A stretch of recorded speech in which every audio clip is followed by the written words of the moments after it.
Manchester United mengalami kekalahan mengejutkan dari Crystal Palace pada pekan ke-7 Liga Inggris pada Sabtu malam tadi. Hal ini mengejutkan karena 3 hari sebelumnya MU melibas habis Crystal Palace di Old Trafford dengan skor 3-0. Padahal Manchester United di laga sebelumnya menurunkan skuad yang hampir lapis kedua di mana MU meraih kemenangan. Namun dalam laga malam tadi, United menurunkan skuad utamanya dengan Bruno Fernandes dan Marcus Rashford yang di laga sebelumnya dijadangkan justru United harus menerima kekalahan dari Crystal Palace dengan skor 1-0. Ada beberapa faktor yang mempengaruhi kekalahan Manchester United di laga melawan Palace ini, salah satunya adalah kehadiran Marcus Rashford. Rashford sejak awal musim ini memang mengalami penurunan performa yang sangat signifikan. Dari semua laga yang ia lakoni, ia baru mencetak 1 gol. Padahal musim lalu Rashford sangat diandalkan oleh Ten Hag.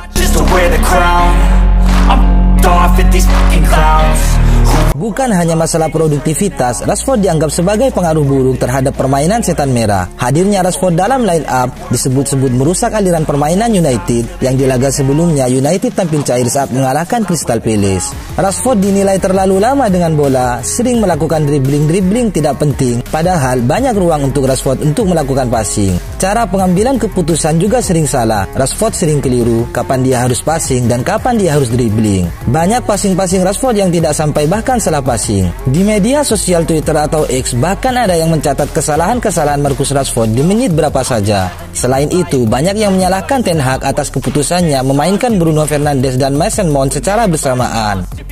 Padahal sudah beberapa kali United menggunakan komposisi dengan Bruno dan Mount untuk bermain bersama namun menunjukkan hasil yang buruk. Ten Hag dituntut tegas dengan Rashford dan berani mencadangkannya di laga selanjutnya karena terlihat jelas Marcus Rashford mengalami penurunan performa musim ini. Dan Ten Hag dituntut untuk lebih memberikan kesempatan untuk Alejandro Garnacho.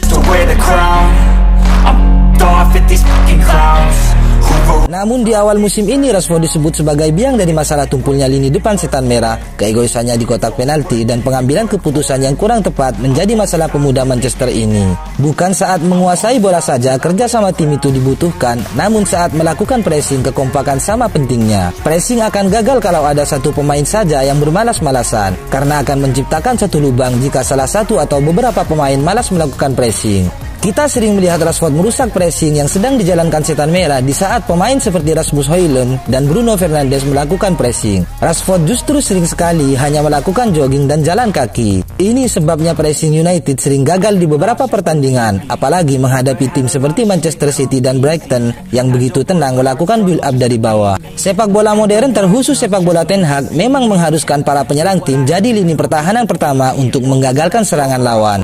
Tidak hanya masalah pressing saja, masalah keegoisan juga menjadikan Marcus Rashford tidak perform secara tim. Kita sering melihat Rashford egois di depan gawang, di mana peluang terjadinya gol lebih besar jika mau melayani pemain United yang ada dalam posisi bebas. Selain itu, Rashford sering sekali mendelay permainan dengan aksi dribblingnya, seolah ia ingin show off dengan skillnya. Padahal United sudah mendatangkan striker yaitu Rasmus Højlund, di mana tugas utama Rashford yang ada di winger kiri harusnya menyuplai strikernya. Decision making Rashford buruk di beberapa pertandingan terakhir. Dia sering sekali salah mengambil keputusan kapan harus dribbling dan kapan harus melakukan passing.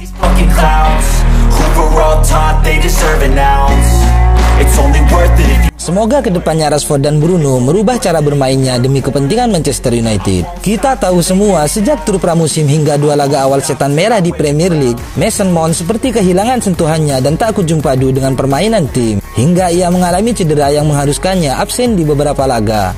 Mason Mount tampil begitu berbeda. 2 gol Manchester United bisa dibilang berkat kontribusinya. Gol Garnacho asis dari Dalot adalah Mason Mount yang mengawalinya dari long pass dari tengah lapangan. Casemiro juga berkat corner kick cantik dari Mason Mount. Pergerakan Mount begitu taktis dan mobile. Ia tahu kapan harus passing dan kapan harus dribbling. Mason Mount juga tidak malas untuk melakukan pressing. Mason Mount memang bukan tipe pemain yang berlama-lama dengan bola, namun pergerakannya mencari ruang dan permainan taktisnya lah yang menjadikan Mason Mount istimewa di laga ini. Mason Mount sempat mengalami kesulitan dengan Bruno Fernandes yang sama-sama seorang gelandang serang nomor 10.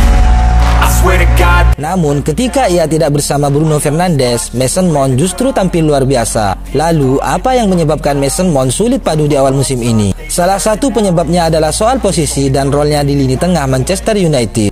Sedangkan selama di Chelsea, Mason Mount punya peran sebagai seorang playmaker nomor 10 yang bertugas memberikan end passing ke barisan penyerang tim. Mason Mount tampak kesulitan jika harus turun lebih dalam seperti Eriksen yang punya kreativitas di lini tengah. Alhasil terlihat lubang di lini tengah Setan Merah jika ingin Mason Mount mengeluarkan seluruh kemampuannya. Mason Mount harus diposisikan sebagai playmaker 10 yang ditempati Bruno. Bruno Fernandes bisa ditempatkan sebagai gelandang nomor 8 untuk menopang kreativitas Mount. Atau winger kanan di mana Bruno juga cukup sukses mengemban itu di pertandingan musim lalu. Atau juga bisa menempatkan Mount di winger kanan atau kiri, mengingat Mason Mount mempunyai kemampuan suplai bola yang bagus. Keberadaan Rasmus Højlund juga akan mengubah skema permainan tim musim ini, yang akan berdampak pada seorang Mason Mount. So, menurut kalian, apakah Mason Mount akan tampil lebih baik di pertandingan selanjutnya? Tulis di kolom komentar.